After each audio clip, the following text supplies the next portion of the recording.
हमारे लिए बहुत मुशर्रफ की बात है, क्योंकि आपसे जुदा होकर हम भी मोहब्बत में जुदा हुए थे, लेकिन एक जंग के लिए जुदा हुए थे। और थोड़ी देर के बाद अभी डॉक्टर ताहिरा भी आपको बताएंगे इस बारे में।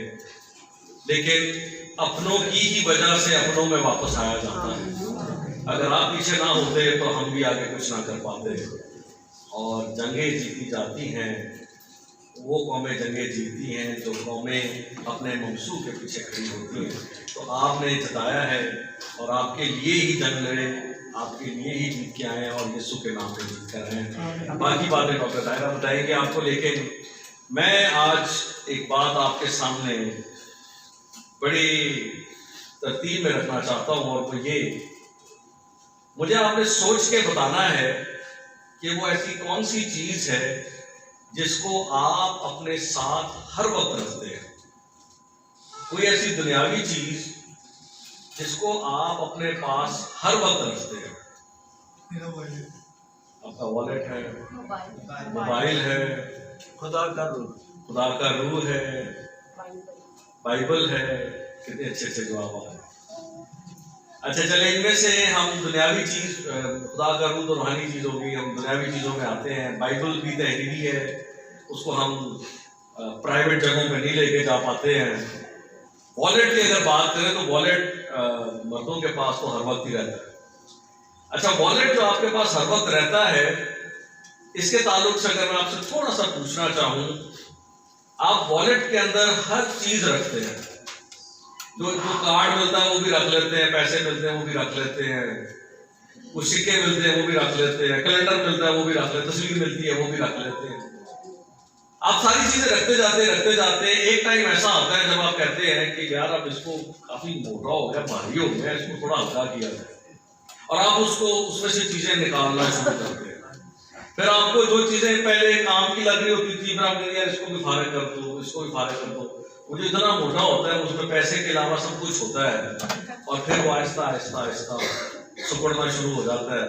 और एक टाइम आता है कि आपको फील ही नहीं होता कि आपने कुछ रखा भी हुआ है। एक टाइम ऐसा आता है जिसमें आप अपने वॉलेट की जो जरूरी चीजें होती हैं वो आपके लिए गैर जरूरी हो जाती है, और आप उनको निकाल देते हैं। आज मैं इन्हीं कुछ चीजों के ऊपर बात करना चाहता हूं, क्योंकि आपकी जिंदगी खुदा के लिए बड़ी अहम है, और चलते चलते जिंदगी में कुछ गैर जरूरी चीजें भी हमारी जिंदगी में उतर आती हैं, हम रख लेते हैं। तो एक टाइम अगर आप अपने वॉलेट को सीधा पदरा कर रहे हैं, उसमें से इजाफी चीजें निकाल रहे हैं, तो क्या ये जरूरी नहीं है कि हम अपनी जिंदगी में और सोच और ख्याल और दिल में से भी गैर जरूरी चीजें निकाल दें, ताकि हम खुदा के लिए करामत हो सके। वो गैर जरूरी चीजें जो हमने अपने जज्बात में, ख्यालात में, अपनी रूह में रखी हुई, उनको उतार दिया जाए। तो आज आपके सामने कुछ चीजें ऐसी रखना चाहता हूँ, लेकिन इससे पहले कि हम आगे बढ़े, मैं एक हवाला आपके सामने रखना चाहता हूँ। इस्तिस्ना की किताब है, उसका दूसरा बाब है और उसकी 7वीं आयत है। इस्तिस्ना की किताब है, उसका दूसरा बाब है और उसकी 7वीं आयत है। और खुदा के कलाम में यूं लिखा है, इस्तिस्ना 2 बाब उसकी 7वीं आयत, क्योंकि खुदावंद तेरा खुदा तेरे हाथ की कमाई में बरकत देता रहा है, और इस बड़े बेयाबान में तो तेरा चलना फिरना है वो उसे जानता है। इन 40 वर्षों में खुदावंद तेरा खुदा बराबर तेरे साथ रहा, और तुझको किसी चीज की कमी नहीं हुई। खुदा उनके पास नाम के पढ़े, सुने और समझ जाने के उसके बरकत। सो खुदावंद तेरा खुदा तेरे हाथ की कमाई में बरकत देता रहा है। गुज़श्ता साल को अगर आप देखें तो क्या ये आयत का हिस्सा मेरे ऊपर, आपके खानदान के ऊपर पूरा नहीं उतरता? क्योंकि खुदावंद मेरा खुदा, खुदावंद हमारा खुदा हमारे हाथ की कमाई में बरकत देता है, कमी नहीं आने दी उसने। आप और मैं बड़ी तसल्ली में सोए, और जहां पर कमी आई वहां पर खुदा खुद उतर के आ गया। और पिछले साल से इस साल में जो हम बड़े बयाबान यानी इस दुनिया में घूम रहे थे, वो हमारा चलना फिरना जानता है। कितनी बड़ी बात है। और इन 40 वर्षों में खुदावंद तेरा खुदा बराबर तेरे 40 वर्ष तो छोड़े, मैं पिछले वर्ष की बात कर रहा हूँ। पिछले साल में खुदावन हमारा खुदा हमारे साथ रहा और हमें किसी चीज की कमी नहीं होने दी। क्यों? इसलिए कि हमारे जिंदगी के अंदर इतना कुशन था, हमारी जिंदगी के अंदर इतनी जगह थी, हमारे ख्यालात के अंदर इतनी जगह थी कि खुदा मुदाखलत कर लेता। अगर वो पहले ही भरी होती तो क्या खुदा मुदाखलत कर पाता? अगर पहले से कोई चीज भरी हो तो क्या उसको दोबारा भरा जा सकता है? आपके अंदर ये चाहत थी, आपके अंदर ये ख्वाहिश थी कि खुदावन मुदाखलत करे। खुदावन ने मुदाखलत की और आपकी हाथ की कमाई में बरकत डाल दी और खुदावन ने पिछले साल किसी चीज की कमी नहीं होने दी। लेकिन इस साल खुदावन चाहता है कि आपका इख्तियार आपके ऊपर से और कम हो जाए और उसका इख्तियार आपके ऊपर और ज्यादा हो जाए। उसके लिए जरूरी है कि हमें अपने अंदर से चीजों को अरेंज करना है, चीजों को, जो गैर जरूरी चीजें निकालनी है, जो जरूरी चीजें हैं वो हमें रख लेनी है ताकि हम खुदावंद के लिए और ज्यादा करामत हो सके। और खुदा इस साल में आपसे बहुत कुछ चाहता है। मैं जितनी देर आपसे दूर रहा, यकीन माने मैंने कलाम को अमली तौर पर अपने सामने पूरा होते हुए देखा। जितने सालों में जो दुआएं की, जो वादे खुदा के साथ रहे, जो खुदा सिखाता रहा, उसको अमली तौर पर इन 10 दिनों में 12 दिनों में हमने देखा कि वो हमारे सामने पूरा होता रहा। उसकी बातें आपको बताएंगे। ओके, तो हमें अपनी चीजों को तरतीब में लाना है। यिर्मयाह की किताब उसके 15वें बाब की 19वीं आयत में खुदावंद का कलाम कहता है कि हमें हर चीज को तरतीब में रखें, क्योंकि हमारा खुदा तरतीब का खुदा है और हमें हर चीज में खुदा चाहता है कि तरतीब में रखें। तो यिर्मयाह 15वां बाब उसकी 19वीं आयत में लिखा है, इसलिए खुदावंद यूं फरमाता है कि अगर तू बाज आए तो मैं तुझे फिर लाऊंगा और तू मेरे हुजूर खड़ा होगा, और अगर तू लतीफ को कसीफ से जुदा करे तो तू मेरे मुंह की मानद होगा। वो तेरी तरफ फिरे लेकिन तू उनकी तरफ ना फिरना। सो हमें लतीफ को कसीफ से जुदा करना है। लतीफ क्या होता है? What is favourable. कसीफ क्या होता है? वो जो आपके लिए फेवर में नहीं है। लगता वो है कि आपकी फेवर में है, लगता वो है कि वो आपके लिए करामत है, लेकिन वो है नहीं। सो वो चीजें जो करामत है, उनको जो गैर जरूरी, उनके बीच में तू जुदा कर दे। अगर तू ऐसा करे तो तू मेरे मुंह की मानंद होगा। खुदावंद का रूह खुदावंद के कलाम से फरमाता है। खुदावंद के मुंह में क्या है पता है आपको? खुदावंद के मुंह में खुदावंद का कलाम है और वो जिंदा कलाम है, क्योंकि उसके मुंह से जो कलाम निकलता है वो पूरा होता है। उसने कहा रोशनी हो जा, रोशनी हो गई, और तू मेरे मुंह की मानद होगा। अगर तू लतीफ को कसीफ से जुदा करे, तू मेरे मुंह की मानद होगा। जो तू कहेगा वो तेरे लिए पूरा हो जाएगा। अब आप तो समझ रहे हैं, खुदावंद का कलाम बेफायदा नहीं होता, वो पूरा उतरता है। तू मेरे मुंह की मानद होगा, तुझसे जो निकलेगा वो पूरा हो जाएगा। कितनी बड़ी बात है। हमने सिर्फ करना क्या? लतीफ को कसीफ से जुदा करना। हमने सिर्फ अरेंज करना है चीजों को। जैसे ही हम अरेंज कर लेंगे, जैसे एक वॉलेट के अंदर चीजें अरेंज पड़ी होती हैं, पैसे एक तरफ पड़े होते हैं, कैलेंडर एक तरफ, कार्ड एक तरफ पड़े होते हैं, आपके आईडी कार्ड, आपके एटीएम कार्ड, हर किसी का अपना अपना खाना है, उधर पड़े होते हैं। इसी तरह आपकी जिंदगी में हर चीज तरतीब से पड़ी होगी। रूहानी आलम में भी तरतीब में पड़ी होगी। खुदा कहता है लतीफ को कसीफ से जुदा करो तो तुम मेरे मुंह की मानद हो जाओ। मैं सिर्फ ये चाहता हूं आप 2-3 चीजों के ऊपर ध्यान रखें, और ये 3S मैं आपको देता हूं। अगर आप इन्हीं को सीधा कर लें अपनी जिंदगी में तो आपके लिए ये लतीफ और कसीफ का मामला सीधा हो जाएगा। पहली चीज, वो चीजें जो हमें दूसरों के साथ शेयर करनी, पहला शेयर करनी है। कुछ ऐसे बोझ, कुछ ऐसे बर्डन, कुछ ऐसे दबाव, कुछ ऐसे भार हमारी जिंदगी में है जिनको हमने अपने पास नहीं रखना, हमें दूसरों के साथ शेयर करना। अच्छा, हमारा मसला ये है कि जो चीजें हमें रखनी चाहिए वो हम रखते नहीं, वो हम बांट देते हैं। जो हमें देनी चाहिए वो हम देते नहीं, वो हम रख देते हैं। हम उलट चल रहे होते हैं। हमें जो शेयर करना चाहिए वो हम शेयर नहीं करते। हमें शेयर क्या करना चाहिए? पहली चीज, शेयर करने में आपको मैं 2 चीजें बताऊंगा। पहला एस में बता रहा हूं आपको शेयर करना। पहली चीज जो शेयर करने वाली है उसको हम कहते हैं faults and failures of others. अगर कोई और आपका बहन या भाई कहीं पर कोई गिर गया है तो उसकी गलती को उछालना नहीं है, उससे सबक हासिल करके दूसरों को बताना है। इसको हम कहते हैं बोरोड एक्सपीरियंस। यानी मैं एक मिसाल देता हूं आपको। मैं सड़क पे जा रहा था, मोबाइल मेरे हाथ में था, पीछे से एक लड़का दौड़ा हुआ आया, इतनी तेजी में आया, उसने मेरा मोबाइल छीना और भाग गया। अब ये मेरी गलती है, इस गलती को मुझे छुपाना नहीं चाहिए। अगर मैंने छुपाया तो कोई और भाई, कोई और बहन वो भी इसमें फंस जाए। मुझे बताना चाहिए दूसरों को कि यार ये मेरे से गलती हो गई है, तुम सड़क पर चलते हुए फोन ना सुनना, कोई पीछे से भागा हुआ आएगा छीन के ले जाए। ये गलती आपको बतानी चाहिए दूसरों को ताकि दूसरे से सीख सके। इसको कहते हैं बोरोड एक्सपीरियंस, यानी किसी से तजर्बा, आप अपना तजर्बा नहीं आपका, लेकिन किसी से आपने तजर्बा लिया और आपने सीख लिया। तो ये वो चीज है जिसको हमने शेयर करना है। अब मैं आपको अपनी और आपके मसला बताऊं। हमारा मसला ये है कि हम वैल्यू करते हैं अपने आप को कंपैरिजन में, यानी हम मुकाबले के लिहाज से कदर बनाते हैं। अगर मैं कहूंगा कि यार मैंने ये किया है तो मेरे जेहन में आएगा फौरन कि यार कोई दूसरा गया कितना बेवकूफ इंसान है यार, मैं फौरन दूसरे को अपने साथ मुकाबले में रख दूंगा। और जो दूसरा होएगा वो कहेगा यार बड़ी बेवकूफी की इसने ही काम किया। लेकिन आपको यकीन मानिए, अगर आप किसी से प्यार करते हैं, आप ये गलती उसको बताएंगे तो आप उसको सुधार लेंगे, आप एक पूरी कम्युनिटी को सुधार लेंगे। जो रूहानी लोग हैं वो कई ऐसी गलतियां अपनी जाहिर करते हैं ताकि दूसरे सीख जाए। Borrowed experience, do not value yourself bye comparison.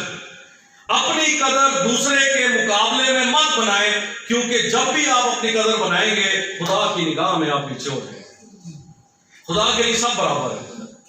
खुदा ने आपकी कदर बराबर रखी है और हम उसके बेटे बेटियां। जो गलती मैं करता हूं वो आप मेरी गलती नहीं दोहराएंगे, आप मुझसे बड़ी गलती करेंगे या मैं आपसे छोटी गलती करूंगा, कोई एक काम जरूर होगा। लेकिन अगर हम अपनी गलतियों को शेयर करेंगे तो हम तैयार हो जाएंगे और मिलकर इब्लीस का मुकाबला करेंगे, क्योंकि हमारा मुकाबला आपस में नहीं है, हमारा मुकाबला इब्लीस के साथ है। और जब जंगें होती हैं तब छोटी छोटी लड़ाइयां भूल जाते हैं।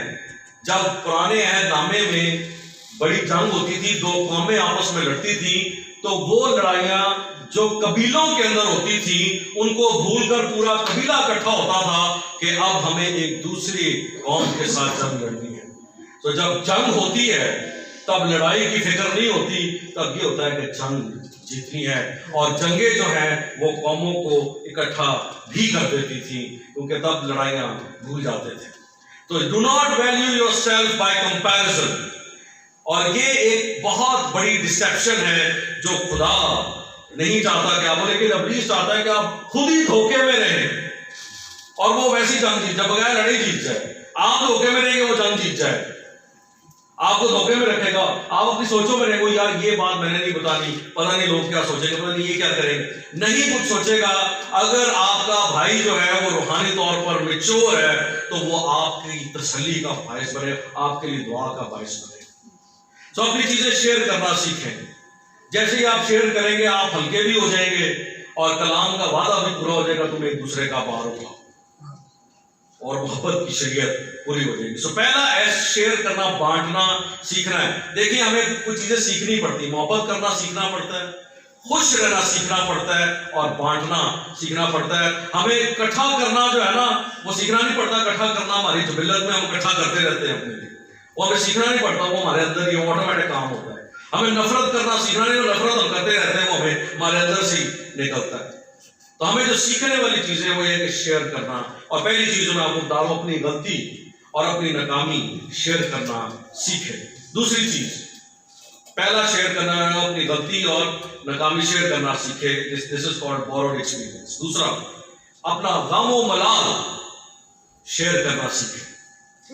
हम खुशी बहुत अच्छी शेयर करते हैं, दूसरों को बुलाते हैं, देखे पकाते हैं, हमारी खुशी में शामिल हो, बड़ी दावतें करते हैं खुशी में शामिल, लेकिन अपना गम हम छुपा के, और खुदा ये नहीं चाहता। खुदा ये चाहता है कि आप अपना गम बांटना सीखें। दूसरा कुरिन्थियों पहला बाब उसकी 4-5 आयत आप घर जाकर पढ़ लीजिएगा। खुदा आपको एक खास मकसद के लिए एक खास सिचुएशन में से गुजारता है। आपकी जिंदगी में अगर कोई कमी आई है, अगर कोई वादी आई है, अगर कोई लो पॉइंट आया है, तो वो खुदा की मर्जी से आया है और खुदा ने एक खास मकसद के तहत रखा है। और वो मकसद ये है कि आप उसमें से गुजरें ताकि दूसरों के दुख को समझ सके। जब तक हम गुजरते नहीं ना, जब तक हमारे वो हवासे खमसा में से गुजरते नहीं, हमें दुख दर्द की समझ नहीं आती। इंसान का प्रॉब्लम ये है।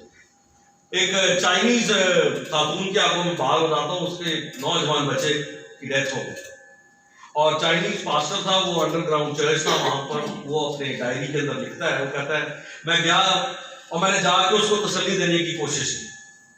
2-2.5 घंटे मैंने कलाम की बातें की, मैंने इधर की बातें की, लेकिन वो औरत तसल्ली नहीं पा रही थी।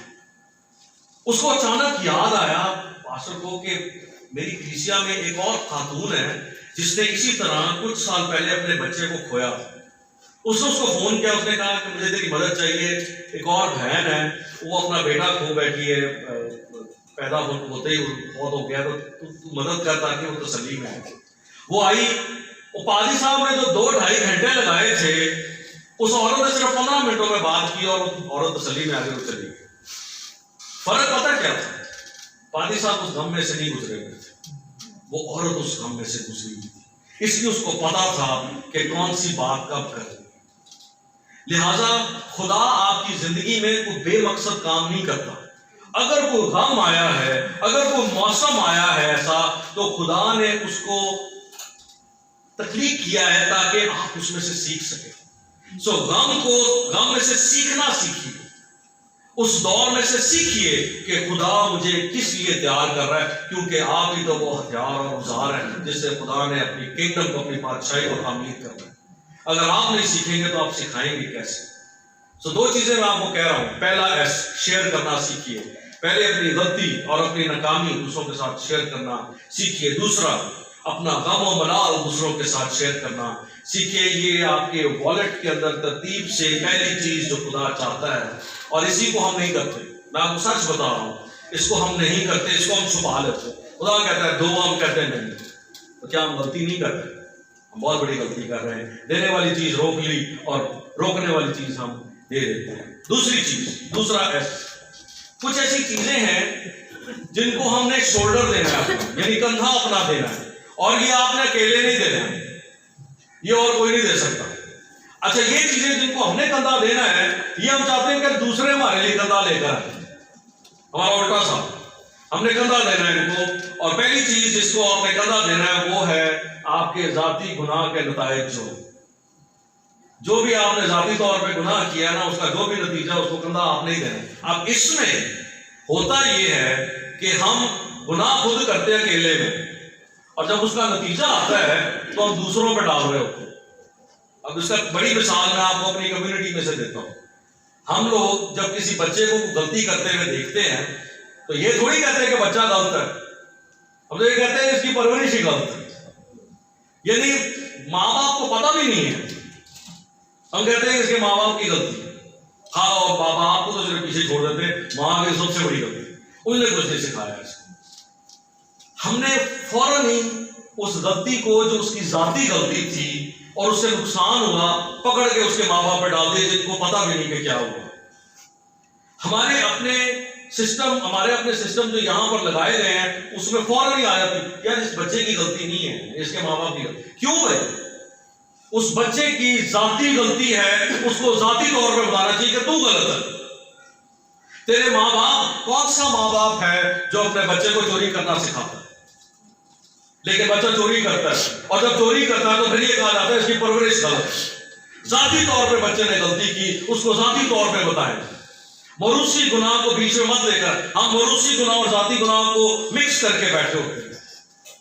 जब जहां जिस वक्त बच्चा गलती करे उसको उस वक्त टोके, चाहे वो अपना चाहे वो बेगाना, बच्चे सबके बराबर हो।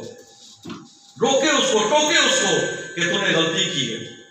और वो पुराने वक्तों में चाचा ताया जो था वो सब सांझे होते थे, गलती पे सब मारते थे। प्यार भी सब करते थे। आज अपने अपने घरों के अंदर है सारे, लेकिन फिर भी आपको मिल जाए तो प्लीज मोहब्बत इसी में है कि आप किसी के बच्चे को भी रोक ले तो वो मोहब्बत है। लेकिन अगर किसी के बच्चे को आप इजाजत देने के लिए आप मोहब्बत जाहिर कर रहे हैं तो ये मोहब्बत नहीं है, आप उसके साथ दुश्मनी कर रहे हैं। सो पहली चीज, जाती गुनाह के नतायज जो हैं वो जाती तौर पे ही रहने चाहिए। और दूसरी बात, जो चीजें जिनको कंधा आपको देना है वो ये है कि फैसला कलाम के मुताबिक जो फैसला है उसको भी आप ही को कंधा देना पड़ेगा, क्योंकि जो कुछ आप बोएंगे वो आप ही काटेंगे। वो आपका बेटा नहीं काट सकता, वो आपका साथी नहीं काट सकता, उसको भी कंधा आप ही देंगे। और हमने उसको भी बड़ा अजीब सा रंग दे दिया होता है। हम कहते हैं देखो यार मैंने किया तो ऐसा नहीं था, अंदर दिल में पता होता है किया यही है, मुंह से कहते नहीं, मानते नहीं। हमने देखो यार कितना अच्छा काम किया, हमारे साथ ये हो गया, हमारे साथ वो हो गया। आप अपने आप को भी धोखा दे रहे हैं, आप खुदा को भी धोखा दे रहे हैं, आप कलाम को भी धोखा। तो फैसला आपके सामने आ जाएगा। सो पहली चीज आपको, पहला एस जो है, कुछ चीजें शेयर करनी है, और दूसरी चीजें आपको कुछ शोल्डर देनी है, और तीसरी चीज आपको, तीसरा एस, कुछ चीजें उतार देनी है, जिसको कहते हैं शेड कर देना। आपके जो बोझ हैं, आपके जो बर्डन हैं, जो खुदा ने आपको नहीं दिए हुए, आपने खुद ही अज्यूम कर लिए हुए हैं, उनको उतार देना है। और ये खुदा का फैसला है। कुछ सोचें ऐसी होती हैं जिनको रखना नहीं चाहिए। एक बड़ा खादम है, उसने एक किताब लिखी, उसने कहा कि मरता हुआ शख्स था, बुजुर्ग था, तो तकरीबन 100 से ज्यादा उसकी उम्र थी, तो उसके पास जाकर उसने इंटरव्यू लिया। तो देखा ऐसी कौन सी चीजें हैं जिसके ऊपर आपको दुख है, मलाल है कि आपने किया। उस बुजुर्ग आदमी ने जो मर रहा था, उसने एक ही बात में उसने कहा, मैं सारी जिंदगी उन दुखों को पालता रहा, उन चीजों को पालता रहा जो कभी वजूद में नहीं है। मुझे डर ही रहा कि ऐसा ना हो जाए, ऐसा ना हो जाए, ऐसा ना हो जाए, और मैं इसी डर में जिंदगी बसर करता। तो कितनी सच्ची बात की उसने। हम उसी डर में रहते, पता नहीं ऐसा हो ना जाए, ऐसा हो ना जाए, ऐसा होता कुछ भी नहीं, लेकिन हम डर में जिंदगी बसर करते हैं। लिहाजा इन चीजों को उतार दीजिए और हकीकत का सामना कीजिए, हकीकत में आइए, क्योंकि हमारा खुदा हकीकत का खुदा है, वो सच्चाई है। खुदा आपको उठा लेगा, खुदा आपके साथ होगा। 3 चीजें मैं आपको बता रहा हूं। पहली चीज, कुछ चीजें आपने शेयर करनी है, कुछ चीजें आपने शोल्डर करनी है, कुछ चीजें आपने शेड करनी है। 3 ऐसा आपको करने हैं। कुछ बर्डन है, कुछ बोझ है जिनको उतारना जरूरी है, और गुज़श्ता साल में ये आपके ऊपर रहे, अब इस साल में उतार दीजिए। पहली चीज, परेशानी को उतार दीजिए। परेशान होने से कुछ नहीं मिलेगा। आपको पता है, जब आप परेशान होंगे, आप अबलीस की बाइबल खोल लेंगे। अबलीस ने अपनी बाइबल लिखी है, और उसमें सबसे बड़ी चीज परेशानी है। जब कोई प्रॉब्लम आती है तब वो चाहता है कि आप परेशान हो जाए, क्योंकि आप परेशान होंगे तो आप खुदा का कलाम नहीं खोलेंगे। जब आप खुदा का कलाम नहीं खोलेंगे तो वो हालात बदलेंगे, तो वो चाहता है परेशान रहे। दूसरी चीज, नाकामी को छोड़ दीजिए। गुज़श्ता साल में जितनी नाकामियां हुई हैं, छोड़ दीजिए, उनको जाने दीजिए। वो साल गया, वो तारीख गई, छोड़ दीजिए, नाकामियां जाती रही। नाइंसाफी जो आपके साथ हुई है उसको पिछले साल में जाने दो, उसको साथ ना लेकर माफ कर दीजिए उन लोगों को जिन्होंने आपके साथ नाइंसाफी की। 3 चीजें मैंने बताई, परेशानी छोड़ देनी है, नाकामी छोड़ देनी है, नाइंसाफी छोड़ देनी है, और गुज़श्ता साल के गुनाह भी पीछे छोड़ देने, उनको आगे नहीं लेकर आना। और फिर एहसास गुनाह भी नहीं होना चाहिए। अबलीस सबसे ज्यादा इस्तेमाल करता है एहसास गुनाह को। गुनाह तो चला जाता है, गुनाह माफ हो जाता है, उसका एहसास नहीं जाता। जाने दे पिछले साल, जाने दे। इस साल में हमने ये काम नहीं करने। परेशानी, नाकामी, नाइंसाफी, गुनाह, एहसास गुनाह छोड़ के हमें आगे बढ़ना है। आपके वॉलेट के अंदर ये चीजें तरतीब से होनी चाहिए। और कुछ चीजें आपको इस साल में रखनी है जो गुज़श्ता साल में नहीं रही। कुछ बोझ रखने हैं आपको, दूसरों के लिए दुआ का बोझ रखना है आपको, पहली बात। और खुदा के जलाल को रखना। खुदा का जलाल एक भारी चीज है, वजनी चीज है, उसको रखना है। कलाम को अपने दिल में रखना है, जिंदा कलाम को, मसीह को अपने दिल में रखना है, और दूसरों के भार को भी आपने अपने ऊपर रखना है, ताकि मसीह की शरीयत को पूरा करें। कुछ चीजें निकालनी है, कुछ चीजें रखनी है। आपको बनाया इसलिए गया था ताकि आप में चीजें कुछ रखी जा सके। आप ऐसे बर्तन हैं जिसके अंदर चीजें रखी जाती हैं। वो चीजें अच्छी भी हो सकती, वो चीजें बुरी भी। आप अपने लिए भी रख सकते खुदा के लिए इस्तेमाल होने वाले, खुदा के घर में इज्जत से रखने वाले बर्तन बन जाइए, ताकि खुदा आपको इस्तेमाल कर सके।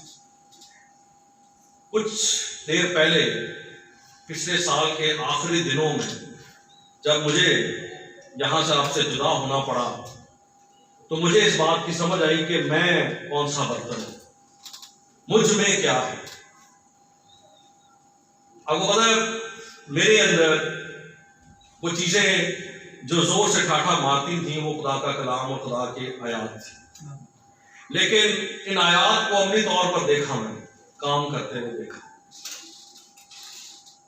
मैं डिक्लेयर करता रहा हूं और आपके लिए भी डिक्लेयर करता रहा कि हम खुदा के हथियार और औजार हैं, हमें कुछ नहीं हो सकता। पिछले साल के तकरीबन 8 या 9 माह मैंने एक चीज डिक्लेयर की, और अपने जो बच्चे थे जो सुबह 5:30 बजे मेरे साथ दुआ में होते थे, हमें डिक्लेयर कर रहे थे। खुदा ज़बूर 91 अपने लिए डिक्लेयर कर, अपने खानदान के लिए, अपनी कलीसिया के लिए डिक्लेयर कर रहे थे, हमें कुछ नहीं हो सकता। हम ताला के पर्दा में रहते हैं, हम उसका मस्कन में रहते हैं, हमें कुछ वबा नहीं छू सकते, हम डिक्लेयर कर रहे हैं। मैं आज आपको अल-लानिया बताना चाहता हूं। 29 दिसंबर को मेरा कोविड का टेस्ट हुआ और वो पॉजिटिव था, और इस बात की गवाही आपको थोड़ी देर बाद में मिलेगी। मैं कोरोना का शिकार हुआ था, मैं आपको अल-लानिया बताऊं। लेकिन मैं साथ में ये भी आपको बता दूं कि जब डॉक्टर्स को मैंने वो बताया, दिखाया, तो डॉक्टर्स ने कहा कि आप तो एक मुर्दा वायरस लेकर फिर रहे हैं। अब अंदाजा कीजिए, जिंदा खुदा का मकदस मुर्दा वायरस को लेकर फिर रहा है। वायरस आया, जिंदा वायरस आया, लेकिन वो जिंदा खुदा की हैकल में मुर्दा हो गया, काम नहीं कर पाया। मेरे लिए डॉक्टर्स ने, क्योंकि मैं हॉस्पिटल के अंदर था, आइसोलेशन वार्ड के अंदर था, मैं अंदर बाहर आ जा रहा था। हमारे जिस वार्ड के अंदर ये सब कुछ हो रहा था, जिसमें हम भी जंग लड़ रहे थे, ऊपर वाली वार्ड में हर रोज कोई ना कोई मौत हो रही थी। हर रोज हमें सुबह भी रोने की आवाज आती थी, शाम भी दहाड़ने की आवाज आती थी। लेकिन खुदा ने हमें जिस जगह पे रखा था, उस जगह पर आपकी दुआओं के वसीला से हम 10 दिनों के अंदर कोई मौत ही नहीं हुई, आईसीयू के अंदर कोई मौत नहीं। क्यों? इसलिए कि खुदा का कलाम वहां पे चल फिर रहा था, खुदा जिंदा खुदा वहां पे चल फिर रहा था। आपको बहुत सारी बातें डॉक्टर तायरा भी बताएंगी। हमारे कमरे के अंदर जहां पर हम थे, कहते रहते थे, खुशी रहती थी, गीत रहते थे। हमारे साथ वाले कमरे के अंदर मुझे वो आके मिले, उन्होंने कहा कि आपको किस चीज की खुशी यार, आप हॉस्पिटल के अंदर है। मैं कहती हमें खुशी इस चीज की है कि हमें खुदा ने यहाँ पे भेजा है, हमें खुशी इस चीज।